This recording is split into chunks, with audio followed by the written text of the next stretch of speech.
Principle of transmission and reception of electromagnetic waves. इससे पहले हमने जनरेशन ऑफ इलेक्ट्रोमैग्नेटिक वेव्स पे बात की कि किस तरह जनरेट कर सकते हैं हम इलेक्ट्रोमैग्नेटिक वेव्स को, जिसमें हमने देखा कि जब आप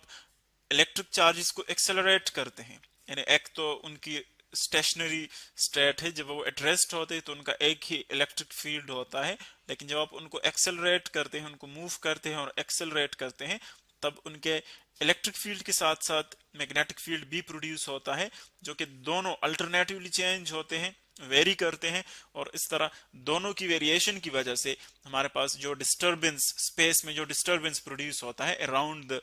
द ट्रांसमीटर, उसमें जो वेव्स आते हैं उस डिस्टरबेंस को हम क्या कहते हैं, इलेक्ट्रोमैग्नेटिक वेव्स।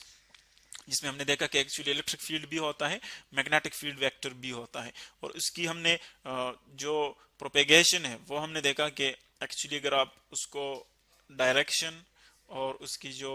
वेरिएशन है फील्ड वेक्टर्स में, उन तीनों को यानी डायरेक्शन को एक एक्सिस पे ले लें और जो उनकी फील्ड वेरिएशन है, वेक्टर्स की वेरिएशन, उनको बाकी एक्सिस पे ले लें, सो हम कुछ इसको यूं ड्रॉ कर सकते हैं कि सपोज एक आपके पास ये है इलेक्ट्रिक फील्ड वेक्टर जो कि वेरी कर रहा है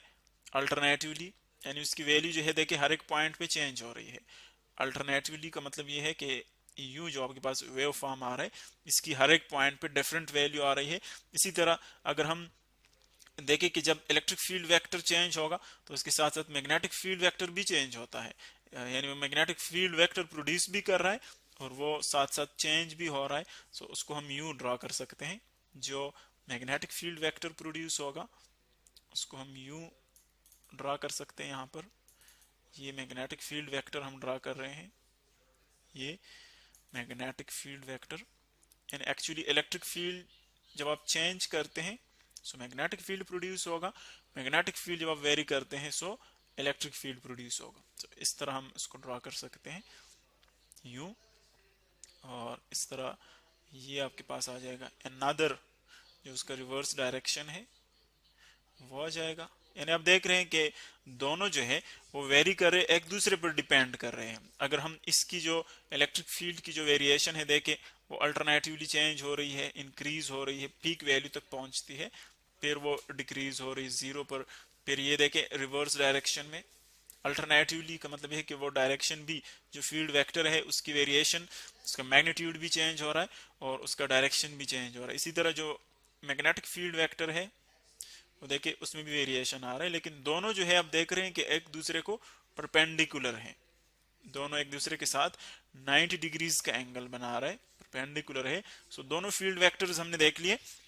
और इनकी जो वेरिएशन है वो भी हमने देख लिए कि ये इस तरह प्रोपेगेट करते हैं। एक जो है इलेक्ट्रिक फील्ड वेक्टर देखे उसका और जो मैग्नेटिक फील्ड वेक्टर है उसका एक दूसरे के दरमियान 90 डिग्रीज का एंगल है, और चूंकि वेव जो है वो राइट की तरफ हम यहाँ से देख रहे हैं कि प्रोपेगेट कर रहा है, यूं जा रहा है, उसकी जो डायरेक्शन ऑफ मोशन है वो राइट की तरफ है, तो इसीलिए हम देख सकते हैं कि इन तीनों के दरमियान यानी फील्ड वेक्टर्स के दरमियान और डायरेक्शंस के दरमियान, यानी इसको मैं अगर सी कहूँ, velocity of light, speed of light से आप इसको डिनोट कर सकते हैं, इसकी मूवमेंट है एक्चुअली, यानी मैंने मूवमेंट को इस स्पीड से वेलोसिटी से शो किया हुआ है।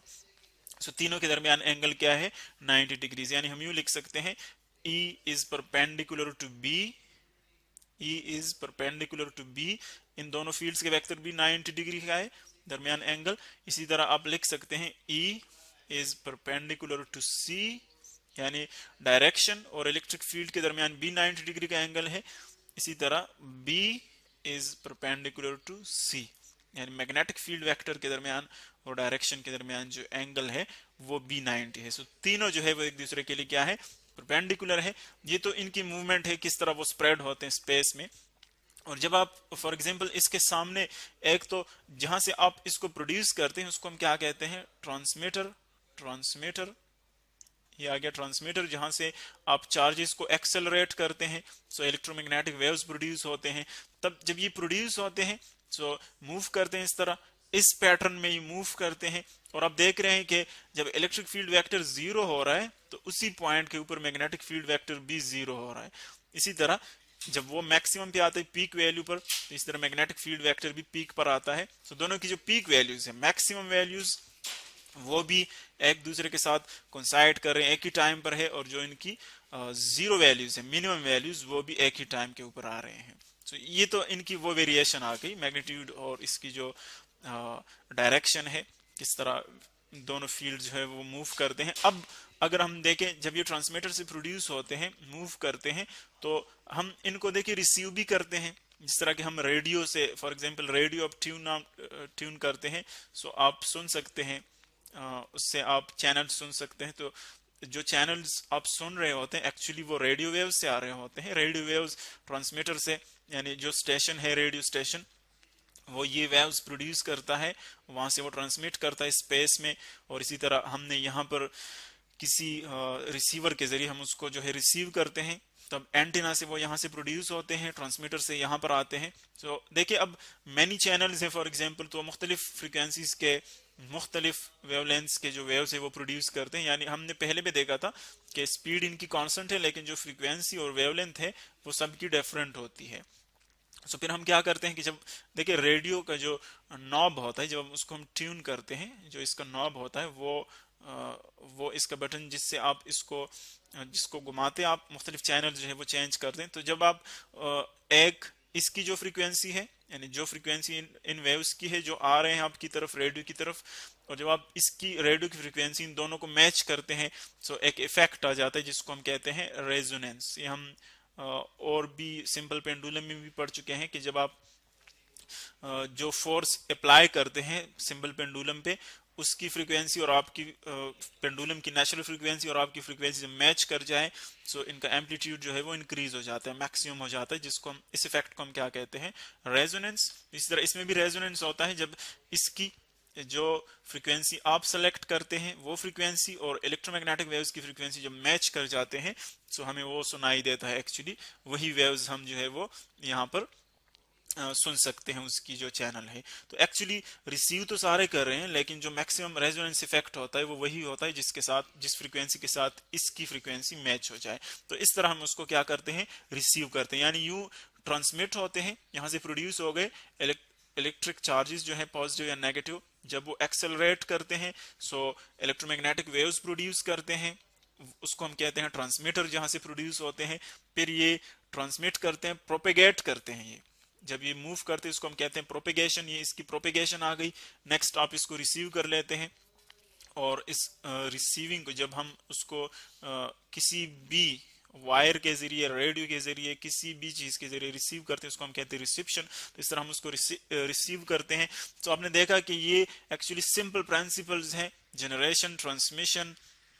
और इसकी जो प्रोपेगेशन है और रिसेप्शन ऑफ इलेक्ट्रोमैग्नेटिक वेव्स की। और फिर अब इसमें एक और चीज है कि जो फ्रीक्वेंसी इलेक्ट्रोमैग्नेटिक वेव्स की है, जिस फ्रीक्वेंसी के साथ वो आ रहे हैं, यानी जो वेव्स यहाँ पर आ रहे हैं, फॉर एग्जांपल ये वेव्स है कुछ यूं आ रहे हैं, सो आगे कोई वायर है, जब उस वायर के ऊपर ये देखिए स्ट्राइक करते हैं यूं, सो वहां पर क्या करते हैं, चूंकि इसकी जो electric and magnetic field alternatively change होते हैं, देखिए उसकी मैग्नीट्यूड जो है वो अल्टरनेटिवली चेंज होते हैं। सो जब वो किसी वायर के ऊपर, किसी कंडक्टर के ऊपर स्ट्राइक करते हैं, तो इसी तरह उसमें भी अल्टरनेशन प्रोड्यूस हो जाता है, यानी एक ईएमएफ प्रोड्यूस हो जाता है। इसको हम इंड्यूस्ड ईएमएफ कहते हैं, ईएमएफ आ जाता है, वो भी अल्टरनेटिवली चेंज होता है। यानी उसकी जो फ्रीक्वेंसी है, एक्चुअली यहाँ पर जो अल्टरनेशन होगा इस वायर में, ये क्या करता है, जब ये खुद इसके electric and magnetic field change होते हैं, वेरी करते हैं, सो ये इसके अंदर जो चार्जेस हैं उसका इफेक्ट भी इसी तरह होता है जो कि इन वेव्स का है। यानी बिल्कुल अपनी वेरिएशन की तरह उन चार्जेस को भी ये वेरी करते हैं, ये अल्टरनेटिवली उनकी जो मूवमेंट है उनको अफेक्ट करते हैं। सो दोनों की जो फ्रीक्वेंसी है वो क्या होगी, वो मैच कर जाएगी। इसकी फ्रीक्वेंसी जो वेव्स आ रहे हैं इनकी फ्रीक्वेंसी, फॉर एग्जांपल इसको मैं एफ नॉट कह देता हूँ, और जो वायर्स में फ्रीक्वेंसी है सपोज वो है कोई भी है एफ, आप इसको ले लें, सो इन दोनों की फ्रीक्वेंसी क्या हो जाती है, मैच कर जाती है। क्योंकि एक्चुअली ये उनको वायर्स को इलेक्ट्रोमैग्नेटिक वेव्स ही उनमें अल्टरनेशन प्रोड्यूस करते हैं, तो इसीलिए हम कहते हैं कि दोनों की फ्रीक्वेंसी क्या करती है, मैच करती है।